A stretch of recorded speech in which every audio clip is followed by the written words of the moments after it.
Bonsoir à tous. Voilà, merci pour ce moment de connexion, de partage ce soir.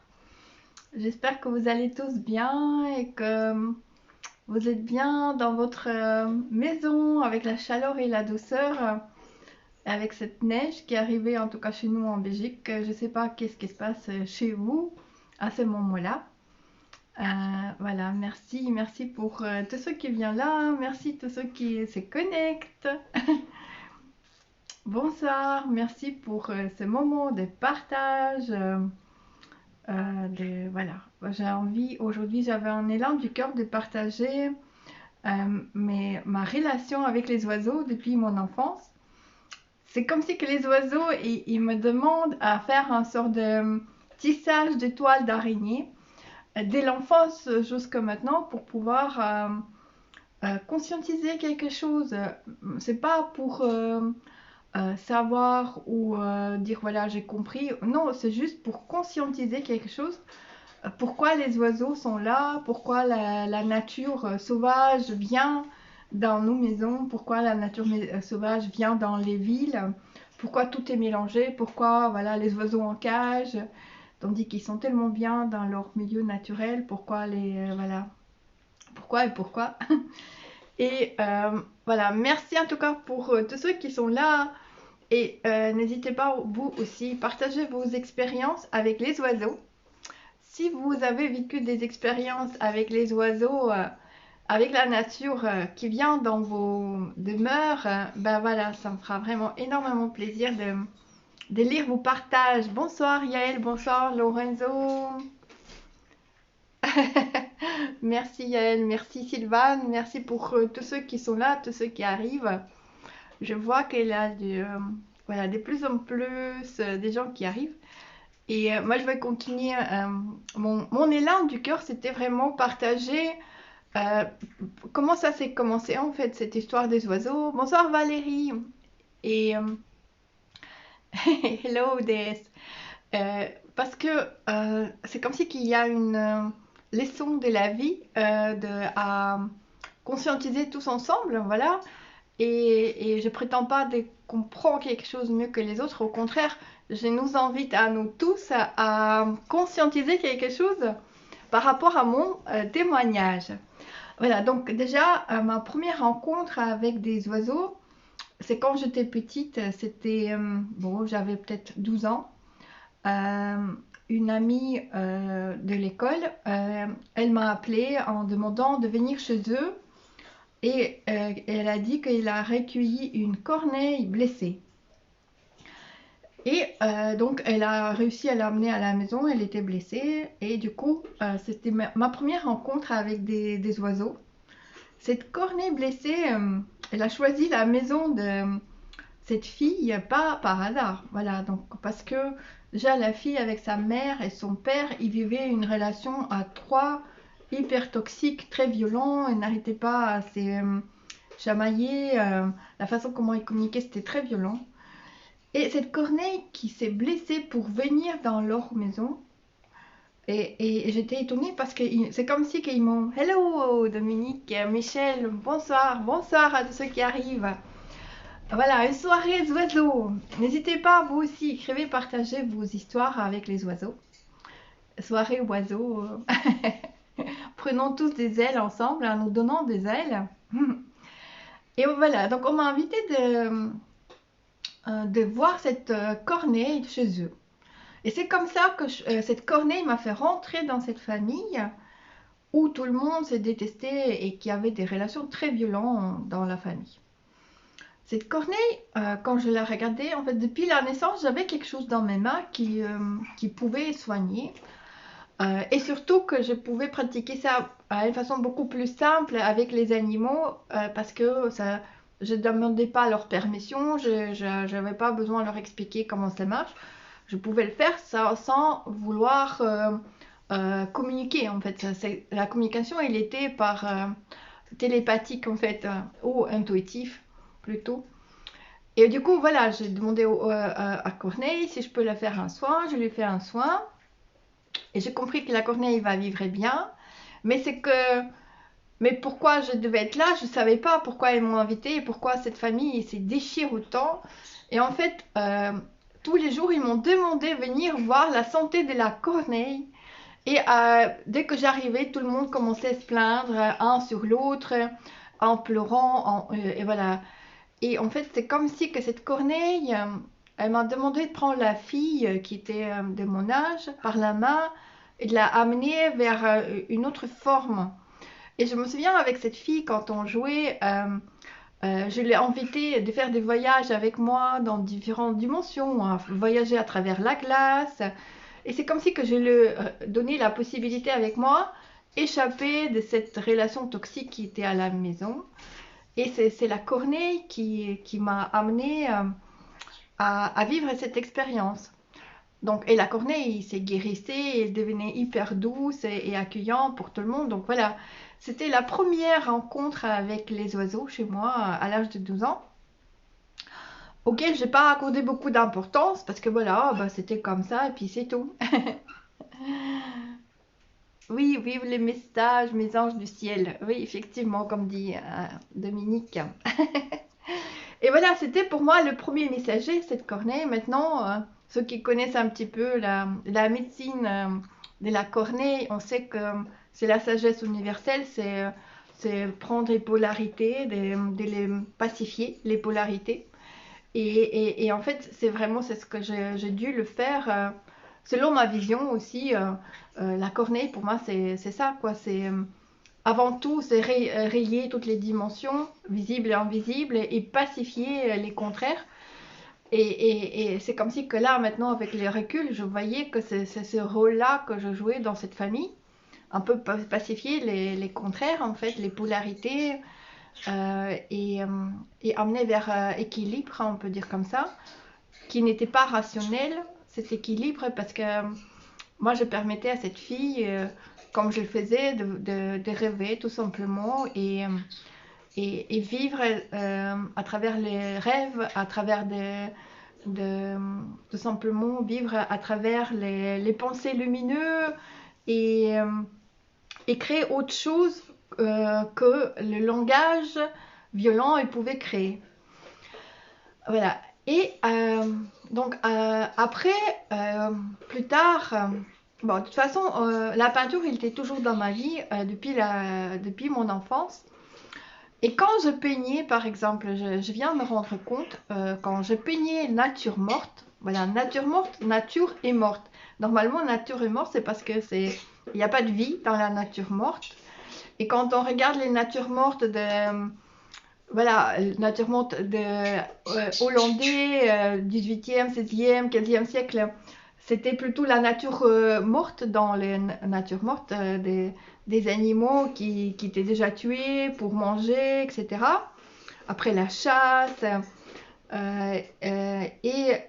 Tandis que moi, quand je peignais mes natures mortes, je pouvais pas ne pas ajouter un oiseau vivant, une corneille qui regarde ce qui se passe avec les papillons. Et en fait, dans mes natures mortes, je peignais des oiseaux et je savais pas pourquoi. Pour moi, c'était une nature morte et voilà, il n'y a pas question que soit morte, quoi. Elle doit être vivante, la nature morte. Nature, elle doit être vivante. Euh, et, euh, et ensuite, une fois, je peins une mésange. Mais je ne sais pas pourquoi je lui mets une petite couronne sur la tête à cette petite mésange. Et, et j'ai donné aucune importance à ces tableaux. Voilà, c'est sorti comme ça, spontanément. Et puis, après quelques années, j'ai vu une expérience, j'ai vu plusieurs expériences avec les mésanges. Donc, j'ai organisé une exposition collective et dans l'endroit où j'ai organisé cette exposition, c'était un grand cerf comme ça. Et puis tout à coup, il y a 3 mésanges qui sont arrivés. Et il y a 2 mésanges qui s'est posées tout en haut. Et puis il y en a une qui s'est posée pas très haut. Et quand j'ai senti que c'est comme si qu'elle m'a appelée, je suis venue vers cette mésange, je lui ai tenu la main. Et elle est venue dans ma main, comme si que, il y avait une reconnaissance. Et elle a resté dans ma main pendant tout le temps qu'on ouvre cette énorme serre, parce qu'il pouvait s'ouvrir.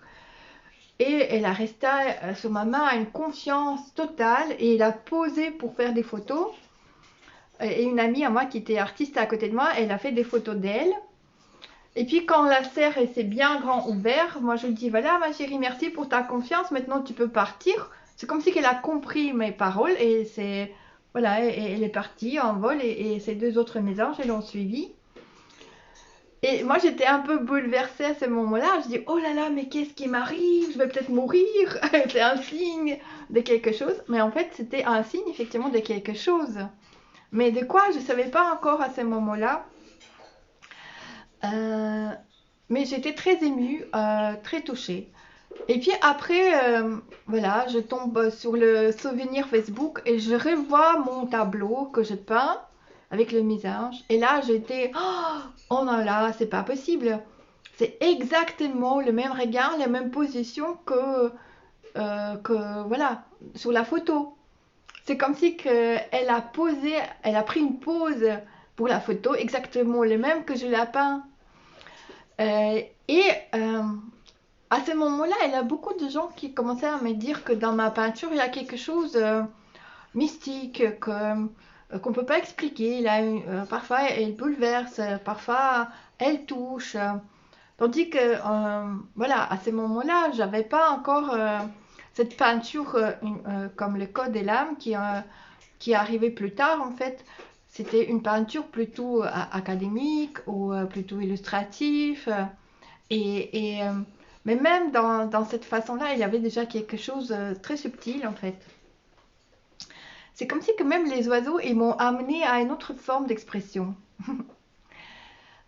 Ensuite, une autre histoire, voilà,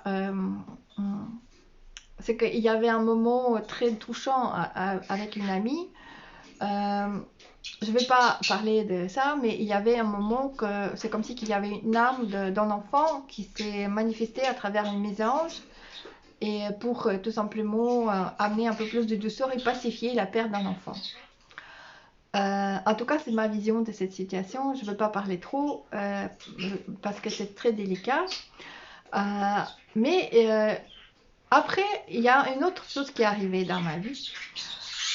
J'ai été faire les courses au marché et il y avait il y a les oiseaux qui chantent là derrière moi et qui parlent.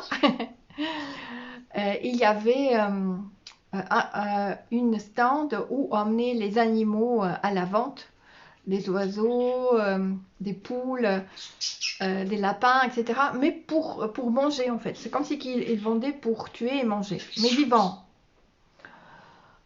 Ou pour garder chez soi, mais justement pour les cosses, pour manger. Et en fait, ils étaient amenés dans les cages, enserrés tous dans un... Voilà, c'était horrible quoi. Et là, j'ai passé à côté, je ne pouvais pas regarder ça. Et puis à un moment, je tourne la tête, il y a une poule. C'est comme si qu'elle m'a magnétisée.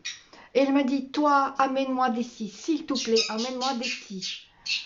Et là, je dis, oh là là, je peux pas répondre à son message, quoi. Oh, mais qu'est-ce que je vais faire? Je n'ai pas de jardin, ni rien. Et voilà, sans réfléchir, je prends la poule et je l'amène chez moi. Et en fait, cette poule, elle était déjà presque mourante parce qu'elle avait un défaut, elle n'arrivait pas à s'alimenter. Mais elle a vécu quand même chez moi presque un mois. Et cette poule, c'était quelque chose d'extraordinaire. Elle nous a tous épatés par sa douceur et sa connexion. C'est comme si que elle me disait, moi je peux être autre chose qu'une poule. Elle restait sur mon épaule pendant des heures pendant que je peins. Et pendant que je peignais, elle rentrait dans un état un peu de transe comme ça. Elle faisait comme ça avec sa tête pendant que je peins. Et puis quand je n'étais pas dans la fluidité à travers la peinture, elle me faisait comme ça toc toc toc dans ma tête pour me dire allez rentre à nouveau dans cet état méditatif dans lequel on est dans la fusion et arrête ton mental. Parce qu'il y avait des moments que j'avais des doutes, oh est-ce que j'ai fait bien, est-ce que ça, et à ce moment-là il me tapait dans la tête. Je disais waouh mais c'est quoi cette poule, c'est qui cette poule en fait, et ma fille m'a filmé et disait non mais c'est étonnant maman. Et tout le monde a aimé cette poule. c'est comme si elle était là, la sagesse de la douceur, vraiment la douceur d'amour qui était là. Et voilà, et cette poule, elle m'a aussi, comme si qu'elle m'a initié quelque chose. Et en fait, elle n'arrivait pas à dormir ailleurs que sur mon lit. C'est comme si qu'elle devait vraiment dormir sous mon lit, tandis qu'elle pouvait dormir dans la cour, là où il y avait des plantes et tout, mais voilà, elle préférait dormir sous mon lit. Euh, et après, il y avait aussi cette rencontre avec cette corneille à nouveau.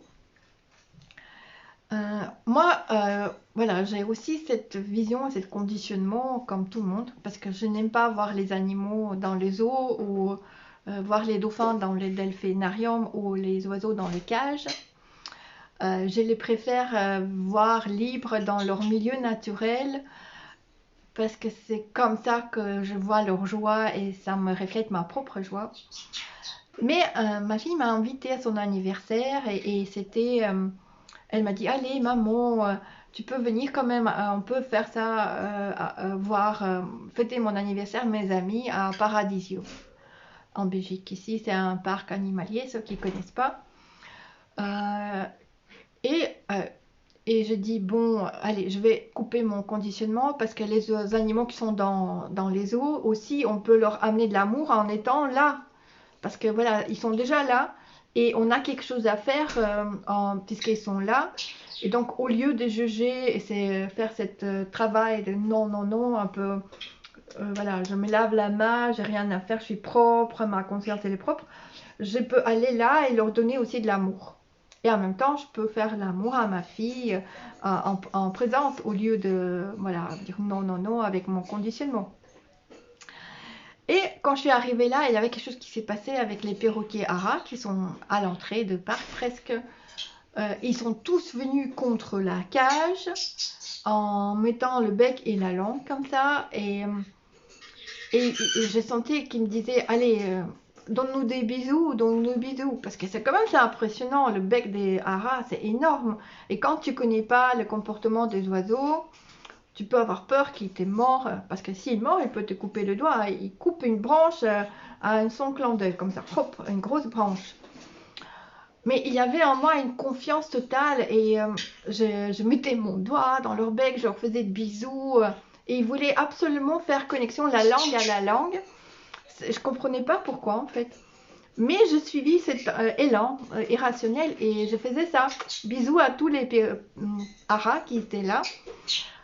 Et ma fille elle m'a dit, bon c'est bon, on a compris maman, on va plus t'attendre, on va aller se promener. Comme ça, une fois que tu as terminé tes bisous avec les haras, tu nous rejoins. Et voilà, j'étais là avec les haras à continuer à faire des bisous et des câlins à tous ceux qui ont venu à demander le câlin et de l'amour. Et à ce moment-là, il y avait la voiture de gens qui s'occupent des oiseaux. Ils s'est arrêté, ils m'ont dit qu'ils n'ont jamais vu les haras avec autant de douceur. Parce que eux, quand ils rentrent dans leur cage pour leur donner à manger ou nettoyer, ils ont peur parce qu'ils les agressent et le mordent et le chassent. Et là, j'étais épatée parce que je ne comprenais pas qu'est-ce qui m'arrive, en fait, pourquoi je vis ça à telle façon. Et puis, donc ma fille m'a dit, allez maman, tu vas nous rejoindre quand même. Et donc, je cours pour les rejoindre. Et quand j'arrive, je vois, il y a une corneille qui est assise comme ça et qui l'attend. En fait, elle attend ma fille. Elle appelle ma fille, elle vient me parler, viens me parler. Et je dis, vas-y ma fille, va, cette corneille, elle veut te parler. Elle dit, oui, je sens, mais j'ai peur. Vas-y, va toi, maman. Et à ce moment-là, j'ai dit, ok, j'arrive. Et donc, je me rapproche au bord du bord. C'était au bord de la rivière, comme ça, sur lequel c'était Corneille qui était posée. Et je mets juste ma main. Et à ce moment-là, la Corneille qui saute de cette bord et vient sur ma main, comme ça, hop, hop, hop. Et vient ici. Et commence à jouer avec mes boucles, parce que j'avais des boucles d'oreilles avec cette attrape de rêve comme ça. Et puis, et moi, je dis, oh, t'aimes bien, et je lui montre comme ça, tu aimes bien mes boucles d'oreilles? Ben merci, hein, c'est un attrape-rêve. Et j'avais une bague aussi qu'elle aimait bien, parce que c'était une bague avec le Merkaba. Et du coup, elle m'a tapait dans mon bag en disant oui, c'est pas mal ton bag. Et cette corneille, il a resté presque 15 minutes sur mon épaule parce que c'est comme si elle devait me transmettre quelque chose. Mais encore une fois, je ne savais pas encore qu'est-ce qu'il voulait me transmettre à ce moment-là. J'étais juste à l'écoute, voilà. Ah, je suis ouverte, je t'écoute, merci, je suis émue. C'était une grâce comme ça de cette rencontre inattendue. Et ma fille, il dit à ses copains, ne vous inquiétez pas, c'est normal, c'est ma mère. Allez, on va se promener. Et elle dit, bon, bah alors on va se promener accompagnée par cette divinité qui vient nous voir, quoi, cette bébé d'amour. Et on passe comme ça avec cette corneille sur mon épaule. Et puis à un moment, hop, elle décide, elle me quitte, elle part. Voilà, et donc là, non plus, voilà, c'était quelque chose d'inattendu, mais je ne savais pas encore c'est quoi le message dans tout ça. Après, une autre rencontre avec les oiseaux. Là, c'était avec les oies. Non, pas les oies, mais c'était pas... Ah si, c'est des oies sauvages. C'est des oies sauvages qui ont fait des bébés. Et du coup, c'est vraiment toute une famille au bord de la rivière avec les oies. Et, et moi, j'ai passé à côté. Et du coup, ces oies, ils sont tous venus commencer à courir, venir sur moi. Avec, comme d'habitude, quoi. Surtout quand il y a les bébés. Il vient sur moi pour mordre, comme ça. Et il y a beaucoup de gens qui ont peur de ça parce qu'on sent qu'ils peuvent quand même pincer très fort. Et donc, c'est pas agréable parce que là, j'étais presque encerclée de ces oies qui commençaient à courir sur moi avec, comme des serpents. Et là, à l'intérieur de moi, il y avait quelque chose qui me dit, allez, maintenant, tu peux faire cette expérience à l'intérieur de toi. Où, là, il te prend comme un envahisseur. Et il leur défend. Et ça, c'est la réaction de défense. Mais tu peux faire à l'intérieur de toi quelque chose que tu leur reflètes l'amour et tu leur reflètes que vous êtes un et il n'y a pas d'avoir peur de toi. Et là, je fais, ok, peu importe, même s'ils vont me pincer les doigts, les pieds, c'est pas grave. Je vais vivre cette expérience jusqu'à fond. Parce que de toute façon, je ne vais pas mourir. Alors, je ferme les yeux, je rentre à l'intérieur de moi. Je me positionne dans mon cœur et là, je reflète tout mon amour à ces oies parce que je les aime. En fait, c'est la nature. Et je commence à sentir la chaleur qui me enveloppe et qui m'entoure partout. Et à ce moment-là, je sens que j'ai très chaud. Et là, je ouvre les yeux. Et qu'est-ce que je vois? Ces oies, qui étaient déjà presque à 50 cm de moi, ils ont arrêté de s'approcher. Et ils chipotent les herbes comme si je ne suis pas là. Comme si que je suis disparue de leur centre d'intérêt et que je ne présente aucune menace. Voilà, comme si que je suis devenue invisible. Et voilà, je les ai remerciés et je me suis retournée tranquillement. Je suis partie. Ils n'ont pas continué à me pourchasser, même quand j'ai continué à revenir sur mes pas. Mais ça m'a amené quand même à vivre cette expérience d'alignement d'amour vis-à-vis de l'agression, quoi, à l'extérieur vis-à-vis des animaux. Et là, je me suis fait la réflexion, oh, quand même, je ne vais pas faire ça face à un tigre féroce, je ne vais pas vivre cette expérience quand même, quoi. Bon, je vais saluer ceux qui sont arrivés. Patricia, merci pour... encore une autre Patricia, Mina Sac, j'espère que je prononce bien, Dominique, Jane, Yael, Corinne, Laurence, Elf Lumière, waouh, Henri, Claudie, merci, merci, merci, merci à Dominique qui est là, j'espère que tu vas rester. N'hésitez pas vous aussi partager vos histoires avec les animaux. Parce que peut-être ensemble, on va conscientiser quelque chose avec ces moments-là. Pourquoi les animaux sauvages, à votre avis, viennent dans nos maisons, qui sont les cages, qui sont des bétons, qui sont des murs? Pourquoi les animaux sauvages comme des renards? Maintenant, dans la ville de Bruxelles, la ville elle est remplie des renards. Voilà. Là où j'habite, c'est les renards qui se promènent comme si c'est la forêt. à votre avis, pourquoi la nature vient là où ce n'est pas son milieu naturel? Voilà, je pose cette question-là et si vous avez envie, vous pouvez donner vos réflexions. Voilà, et ben je vais continuer la suite de mes rencontres avec des oiseaux. Oui, quelle belle expérience. C'est un bonheur de t'écouter. Je vais devoir y aller, mais j'écouterai avec plaisir un replay. Belle soirée. Oui, si, merci, merci, ma chère déesse. Merci, hein. Alors, voilà, j'ai posé la question, comme ça tu vas pouvoir répondre si tu as envie, hein. Et du coup, voilà, je vais continuer la suite des oiseaux. Un moment aussi, il y avait des pigeons qui tout à coup s'est posé sur moi, comme si qu'ils m'ont pris pour un arbre. Voilà. Il y avait plein d'endroits où ils pouvaient se poser, mais ils ont décidé de se poser sur moi, rester un petit peu tranquille. J'ai donné pas à manger, j'ai marché. Donc c'est aussi un mystère. Allez, viens, je me pose sur toi, je me repose un peu et je continue mon vol. Euh, et, euh, et voilà. Et maintenant, il y a d'autres oiseaux qui sont venus, d'autres oiseaux qui sont majestueux. Ils sont 7. Et ces oiseaux-là, ils sont venus sans que je sois, comment dire, sans que j'attende qu'ils doivent être là. Je comprenais pas pourquoi. En fait, je comprenais pas pourquoi ça. C'est maintenant, parce que moi j'aime bien être libre, de ne pas être, comment dire, rédevable à rester à la maison. J'aime beaucoup bouger, découvrir d'autres mondes, partager ma peinture et voyager avec des gens. Je pense qu'il vient nous enseigner l'amour inconditionnel, dit Patricia.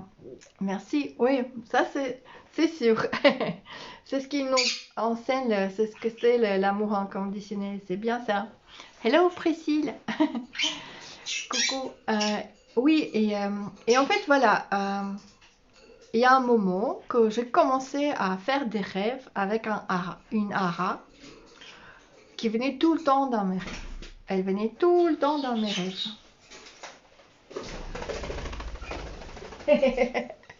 Et là, ils commencent à voler. Hein. Ils savent que je commence à parler de eux. Alors du coup, ils font des apparitions. Et j'ai rêvé des haras.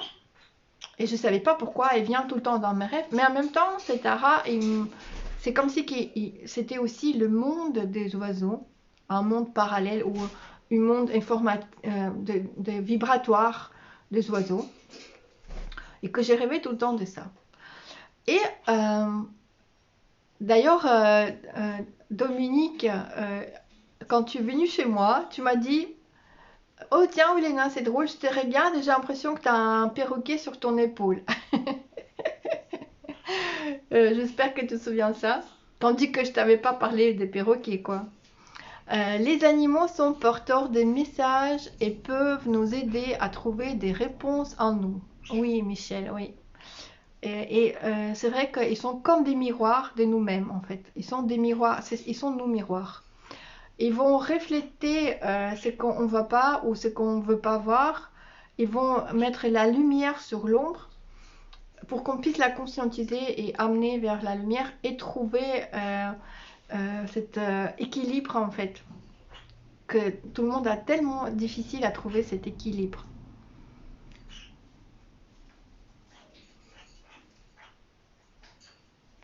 Tu manges tu manques une petite chose grande place, monstre, les oiseaux arrivent. Oui, je me souviens pas, Jean-François, les oiseaux arrivent. Peut-être j'ai oublié quelque chose.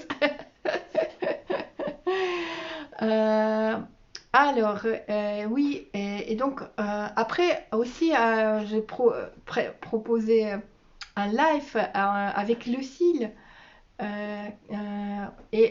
Au moment que je viens vers elle, je ne lui ai pas parlé de mes rêves, des oiseaux. Elle me dit « Ah, Olena, j'ai rêvé de toi cette nuit, avant notre live. Et dans mon rêve, je t'ai vu avec un perroquet sur un épaule et un poisson rouge. Et en fait, c'est comme si qu'il y a quelque chose comme une toile de connexion entre nous tous qui nous guide, qui nous donne des clés, et voilà. Et puis, quand je rencontrais le hara qui me parlait dans mes rêves, moi qui savais pas comment se comporter avec des grands oiseaux comme ça, qui avait une appréhension, mais là, c'est comme si que je savais tout, comme si qu'on se connaissait, et il y avait un code de comportement, de compréhension entre nous. Et il y avait une fluidité et facilité, comme si que c'était une rencontre des lames à l'âme. Comme si que c'était vraiment un rendez-vous auquel on a répondu présent tous les deux. Et c'est elle qui est devenue mon guide, en fait, pour les autres oiseaux. C'est elle qui a amené le reste. Et en même temps, voilà, et eux, ils n'ont pas arrêté de me faire balader dans toutes mes zones sombres dans lesquelles je ne voulais pas regarder parce que, bon, c'est pas fini, hein, parce qu'ils me font revisiter toutes mes peurs, toutes mes ombres du passé, à revoir, de réouvrir les plaies pour regarder à nouveau dedans.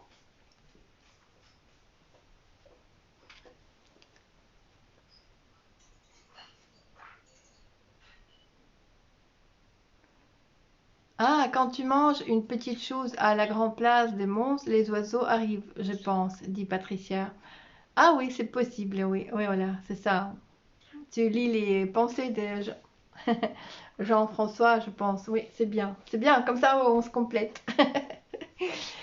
Et bon, je sais plus de quoi je parlais. Ah oui, donc voilà, les oiseaux, ils ouvrent cette zone sombre que tu penses que tu as déjà suffisamment passé et que ça n'a plus besoin de travailler. Mais en fait, voilà, ils m'ont, avant tout, ils m'ont réouvert cette peur de ne pas être suffisamment euh, prête pour pouvoir répondre à leurs besoins, un peu comme une maman qui est responsable de la vie des enfants, une maman qui ne sait pas, une maman qui a peur de mal faire, une maman qui a peur de s'engager dans quelque chose qu'elle ne devait pas s'engager. Parce que voilà, il y avait cette vision pour moi qui était important aussi qu'ils sont mieux là dans leur milieu naturel. Qu'est-ce qu'ils ont à faire chez moi, dans les cages? Ou même si maintenant ils ne sont pas dans les cages, ils sont libres dans la maison, mais en même temps, leur place est dans la forêt et pas dans la maison. Mais il y a quelque chose qui me disait, mais ils sont nés là et ils sont là. Et faire ça doit être comme ça aurait dû être comme ça aurait pu être comme ça, c'est un conditionnement.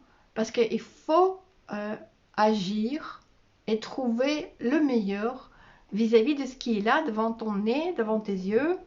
Et même si tu ne sais pas comment tu peux répondre à son meilleur, mais il y a quelque chose à faire avec tout ça, dans le sens qu'il y a quelque chose à conscientiser.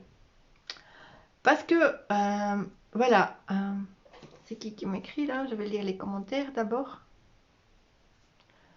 Ah, Marie Abigail. Chez certaines reptiles et oiseaux, la glande pinéale qui est située juste sous la surface du crâne capte intensité lumineuse extérieure et permet ainsi d'ajuster le rythme je n'arrive pas à voir cardiaque ou de oh je n'arrive pas à lire de l'animal, ce qui fait qu'on la désigne parfois comme le troisième l'œil. Ah oui, des vertèbres primitifs. Ah oui, merci beaucoup pour cette Marie Abigail. Merci pour cette information. Et Valérie qui écrit: j'habite en ville et je suis toujours émerveillée de voir autant d'oiseaux. J'adore prendre du temps pour les observer et ils me observent aussi. Oui. Bon, et en fait, les oiseaux, je vous confirme, ils nous scannent. Ils nous scannent très très bien. Ils savent tout ce qu'on pense, ils savent anticiper, s'ils n'ont pas envie de faire ce qu'on prévoit à le faire, et ils n'ont pas envie, et ils anticipent pour que, et nous montrer ceux qui ont un besoin, ils nous enseignent en fait leur meilleur. Ils nous enseignent aussi comment eux, ils ont envie qu'on a une relation avec eux. Ta lumière issue de ton corps pranique les attire donc. Merci, merci Marie Abigail. Je sais pas si c'est ma lumière ou voilà, je pense que on a tous une sorte de rendez-vous parce qu'il n'y a pas de séparation entre les animaux, les plantes, etc., les arbres. Et je pense que c'est comme des rendez-vous en fait auxquels on doit répondre. Pour moi, c'est comme ça, un rendez-vous d'équilibre, de quelque chose d'équilibre pour le meilleur pour nous tous en fait. Et voilà, pour moi aussi, les animaux, et ce qui m'ont surtout reflété, c'est que autant eux, ils sont dans leur environnement qui n'est pas leur environnement naturel, comme voilà, dans les cages ou dans les bétons, dans les maisons. Mais quand je fais le miroir, ben, en fait, c'est comme si que nous aussi, on n'est pas dans notre milieu naturel. Parce que notre nature initiale, c'est pas ça. C'est comme si que notre nature initiale, c'est pas ce qu'on nous vivons maintenant. Et c'est comme si les oiseaux qui viennent ici, là, avec cette puissance, et en plus nombre 7, c'est un nombre sacré. Et c'est comme si qu'à travers cette forme, il m'enseigne à voir. Bah en fait, c'est quoi notre milieu naturel? C'est quoi, comment nous, en fait, nous, autant que nature libre, autant que l'amour, comment nous, autant que l'amour, on peut vivre notre joie sous une forme différente, qui n'est pas cette forme dans laquelle on est maintenant enfermé par ce conditionnement.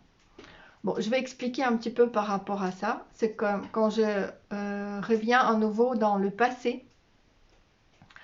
Moi, j'ai grandi en Biélorussie dans un village qui s'appelle La Source avec mes grands-parents. Et cet village, il était entouré par la forêt. Et la maison dans cet village, elle était construite par mon grand-père, du bois de la forêt. Et on vivait avec très peu de choses, en fait. Vraiment le minimum nécessaire. Parce que voilà, la plupart des choses, on cultivait nous-mêmes, on produisait nous-mêmes. La seule chose qu'on achetait, c'est du sel, du sucre et du pain.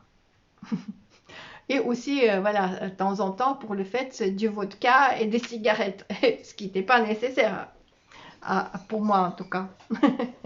Le reste, on cultivait nous-mêmes, on produisait nous-mêmes. Et moi, souvent, voilà, j'ai été liée à moi-même, mais c'était pas à moi-même, j'étais liée à la nature qui m'entourait. C'est comme si que la forêt, elle me gardait, la forêt, elle prenait soin de moi. Cette maison dans laquelle ma grand-mère m'a laissée, elle prenait soin de moi. Le village entier, toutes les villages, elle était tout petite, mais les gens du village, ils prenaient soin de moi. Euh, voilà, parce que voilà, j'ai resté étant petite, quoi. J'avais même pas encore 1 an, et donc mes grands-parents, quand ils devaient aller travailler, c'est une mamie d'une autre mamie qui, voilà, il paraît qu'ils étaient contents de pouvoir s'occuper d'un bébé qui était assez calme et qui souriait tout le temps, donc voilà. Et c'est comme si cette mode de vie, vivre avec une relation avec la nature, euh, c'est ça ce qui est la mémoire de ce que on perd de plus en plus parce qu'il y a ce programme qui s'est mis dans nos consciences en fait, un programme qui est basé sur tout ce qui est la technologie et soi-disant science et évolution. Et en fait, c'est ce que les oiseaux, je pense, ce qui nous reflète, c'est que c'est pas une évolution, c'est une destruction. Parce que l'évolution, c'est quand il y a la vie qui donne la vie. Quand il y a un cycle universel, quand il y a une énergie universelle dans toute chose. Allez, Marie-Abigail, elle dit, on est tous constitués de plusieurs corps qui sont perçus selon nos capacités. Les yeux de chaque être vivant perçoivent le champ des apparences selon leurs capacités et leur configuration. Oui, je suis d'accord. Merci Marie. Oui. Merci Marie-Abigail. Ah, il y a Françoise qui est là. Coucou Françoise. Et Daniel qui est là. Coucou Daniel. Et il y a aussi Didier. Waouh. En tout cas, merci pour votre présence. Voilà, si toutes mes histoires ne vous ennuient pas trop, n'hésitez pas. Partagez vos histoires avec les animaux. Ou, voilà, moi aussi j'ai posé la question, euh, pourquoi cette nature sauvage, on peut dire comme ça, vient maintenant dans nos maisons. Il y a beaucoup des animaux sauvages dans les maisons. Pourquoi il y a, voilà, il y a cette mélange et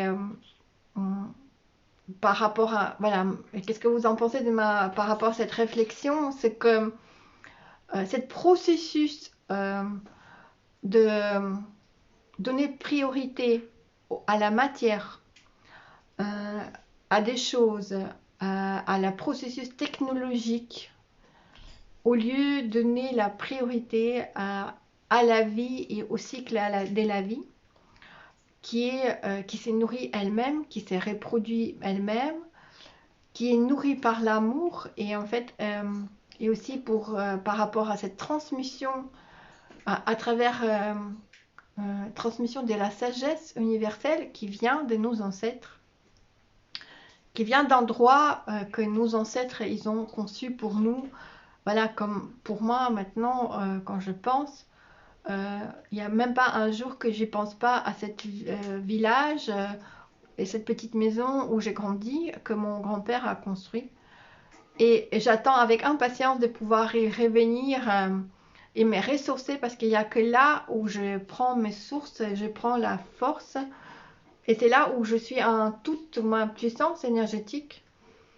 Parce que même ma soeur, elle m'a dit, à chaque fois quand tu passais par le village, tu t'es réjouissée en 10 ans. Et je trouve que c'est vrai. Parce que, bon, c'est pas pour rien que ça s'appelle la source.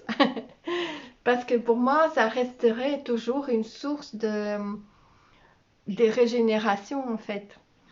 Et je crois que les oiseaux, ils nous apprennent aussi à retrouver en chacun de nous cette source qui est l'amour. On peut retrouver le Tesla, l'énergie des Tesla en chacun de nous. Patricia, dans mon jardin, j'ai des merles, des pies, des colombes, des mésanges, des corbeaux rouges gorges. Je leur donne à manger et leur parle. Je ne les entends pas, je ne les comprends, sauf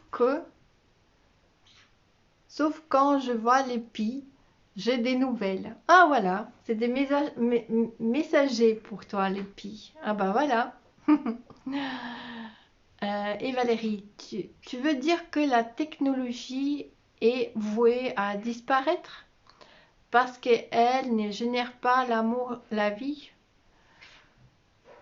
Oui, bonjour Patrick. Oui, je pense que la technologie telle qu'elle est, par rapport à... si on prend la technologie, c'est la connaissance, le savoir. Et en fait, la connaissance et le savoir, c'est une chose.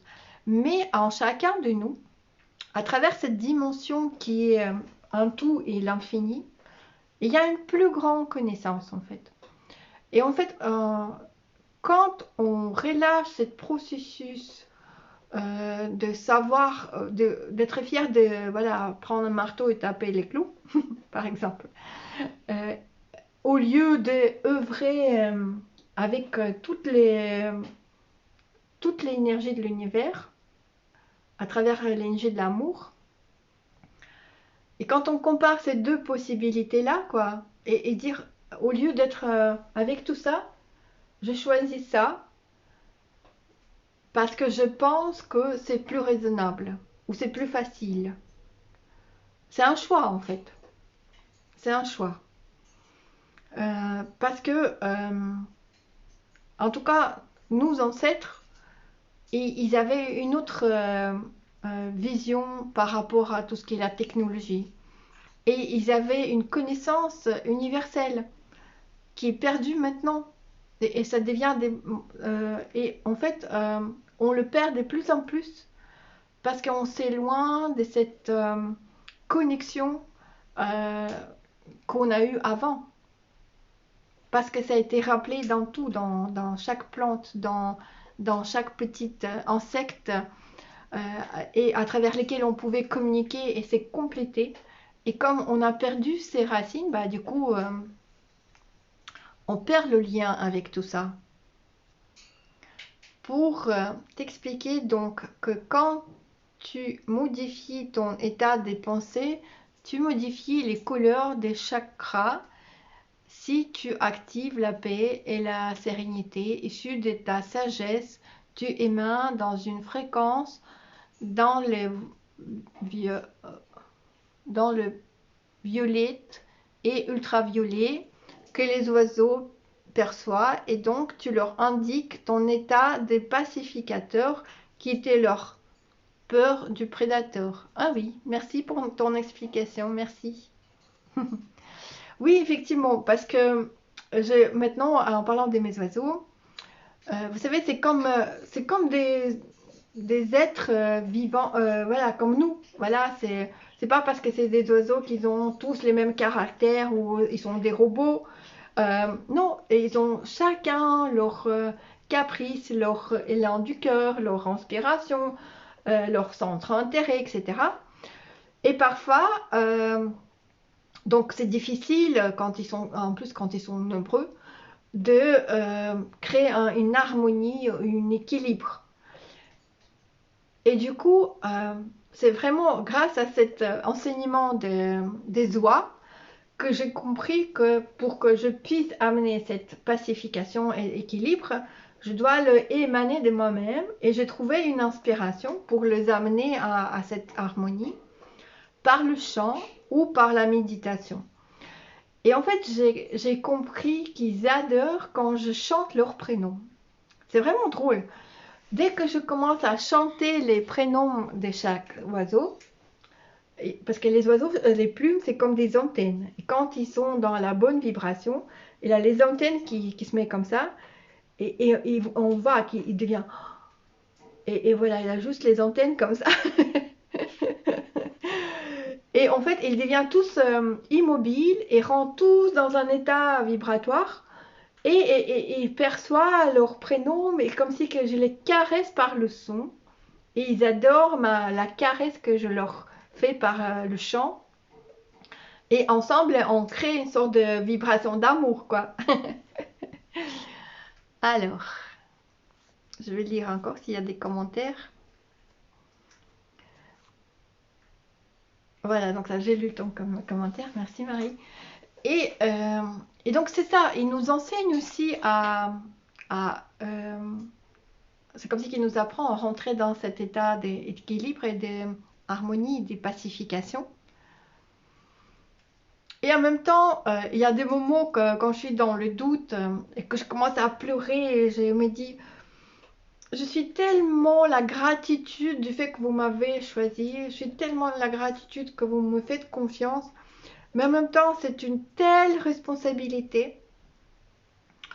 Qu'est-ce que j'aimerais de vous donner le meilleur, c'est-à-dire que si je rêve le meilleur, bah, c'est qu'ils retournent dans leur milieu naturel. Qu'ils retournent dans le milieu naturel, là où ils sont mieux. Mais malheureusement, j'ai la réponse quand je commence à demander est-ce que c'est possible que les oiseaux qui sont nés dans la captivité, ils retournent voilà, dans leur milieu naturel et la réponse que je reçois, que non, parce qu'ils ne vont pas vivre dans le jungle, etc. ou dans les forêts amazoniennes, parce qu'ils n'ont pas cette capacité ils vont être tout de suite tués par d'autres prédateurs ou par des animaux, ou même par rapport à ses propres oiseaux, ils vont être pourchassés. Et d'ailleurs, je me posais la même question quand j'étais au Népal et j'emmenais les gens à communiquer avec les éléphants. Là-bas, il y avait exactement les mêmes problèmes. Il y avait les éléphants que les hommes, ils ne savaient plus quoi faire et ils auraient été contents de les libérer. Mais la loi n'autorisait pas la libération des éléphants qui étaient domestiqués dans la nature. C'est pour ça en Thaïlande, il y a des sanctuaires pour ces animaux. Mais au Népal, il n'y en a pas encore des sanctuaires pour les éléphants. Ça commence seulement. Voilà, peut-être il y en a un seulement qui commence dans cette dimension. Voilà, je sais que c'est à Chitwan et ils ont commencé à racheter des éléphants il y en a seul. C'est déjà bien.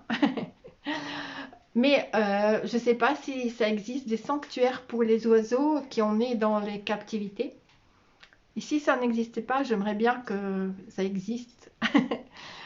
Et j'ai rêve de ça, voilà. Si vous voulez, on peut rêver ensemble pour ces oiseaux qui sont nés dans la captivité, qu'ils puissent avoir un sanctuaire même peut-être dans d'autres pays ou dans leur pays à eux, pour qu'ils puissent retourner dans leur milieu naturel en toute sécurité, sans danger à leur vie. Rêvons ensemble, en tout cas. Et moi, si je peux, je ferai tout pour qu'ils soient dans ce milieu. Voilà. Pour moi, ce sera la meilleure façon de leur remercier pour leur enseignement. Oui, l'intention est lancée, comme dit Patricia, merci. Et Marie Abigail, les ondes sonores sont aussi les univers. Bah oui. Et en même temps, en souhaitant ça pour les oiseaux, je le souhaite pour les oiseaux ce que nous sommes, de prendre notre envol aussi et revenir dans notre milieu naturel qui est propice à notre énergie initiale, celle qui est l'amour.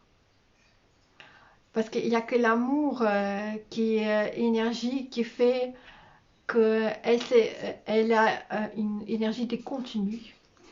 Elle n'a pas besoin d'autres énergies. Elle se nourrit par elle-même. Elle se reproduit par elle-même. C'est un générateur universel. C'est une énergie universelle. Elle ne travaille pas sur l'explosion. Elle n'est pas basée sur la destruction. Et en fait, si on arrive tous à revenir à cette énergie initiale et créer autour de nous ce milieu qui est propice à nous aussi pour notre meilleur, pourquoi pas de ne pas créer cette rêve ensemble, cette rêve collectif. C'est quoi notre meilleur? C'est quoi cette paradis? C'est quoi cette paradis sur Terre qu'on peut créer pour nous? En tout cas, pour moi, la vision des paradis, c'est la terre fleurie avec les fruits, des plantes. Moi qui adore les plantes. Et j'adore toutes les plantes, sans exception. J'adore tous les animaux, les insectes, toute la richesse qui existe du vivant sur Terre. Et pourquoi pas de ne pas chacun là où il habite essayer de créer ces petits milieux de paradis qu'ils puissent partager avec les autres en fait.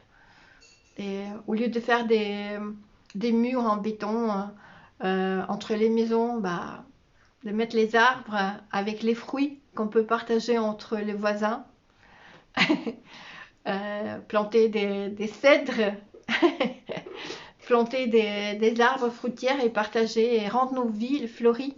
Partout qu'on marche, il y a des choses à manger et que c'est partagé.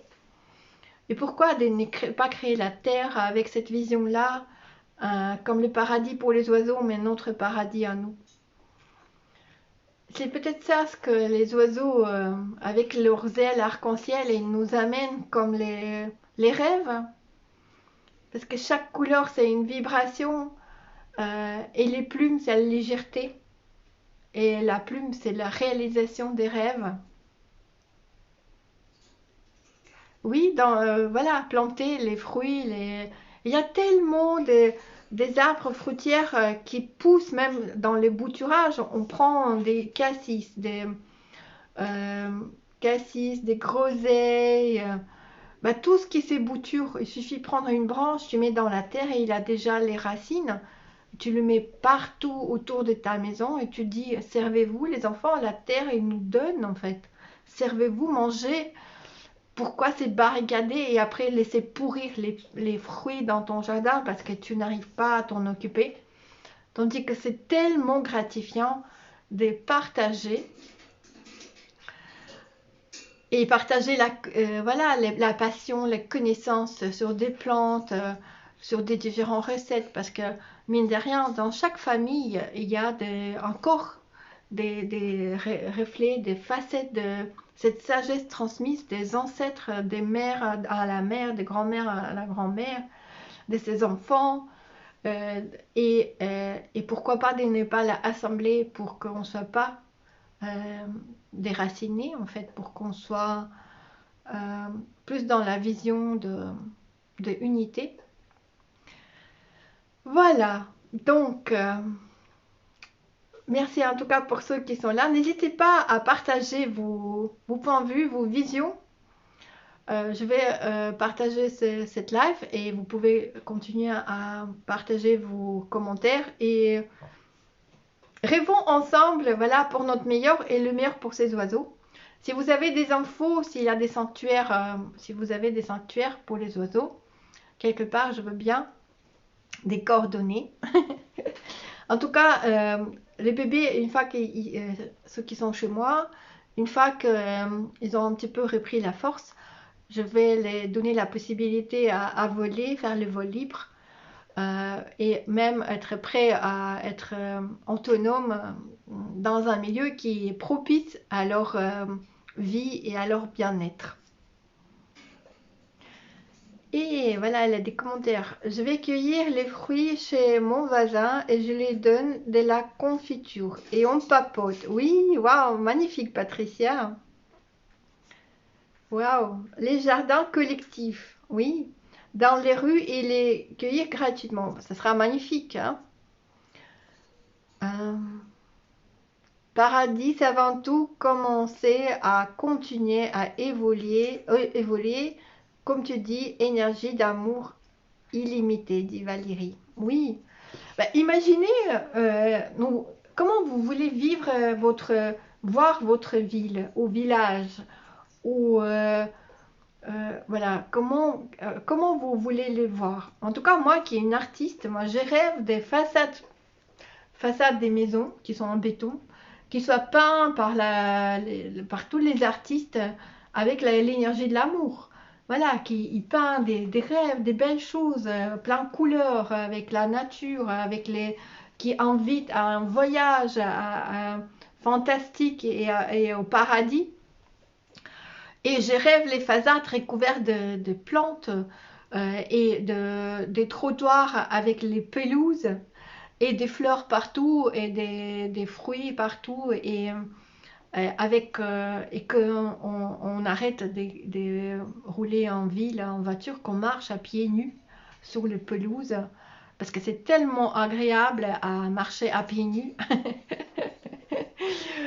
et que voilà et que les villes deviennent une sorte de paradis parce que c'est agréable de se promener partout à pieds nus, tellement tu vas la diversité partout des, des joies de chacun, de cultiver quelque chose avec beaucoup d'amour et dire ah voilà, moi j'ai donné beaucoup d'amour à cette plante avec cet arbre et regarde qu'est-ce qui me rend en retour, qu'est-ce qui est magnifique et cette fleur que j'ai amenée de tel et tel pays, mais il s'y plaît chez moi et regarde cette unique fleur que j'ai cultivée pour vous le montrer à vous tous.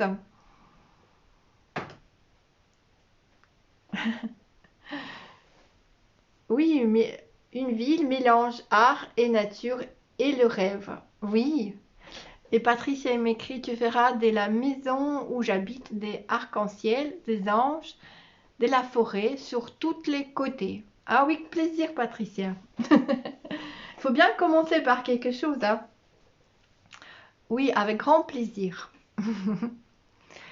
Voilà, donc rêvons ensemble et je vous dis à vous tous, merci en tout cas pour cette connexion des cœurs aimants, des enfants rêveurs, les enfants avec des ailes et les oiseaux qui nous a réunis aujourd'hui.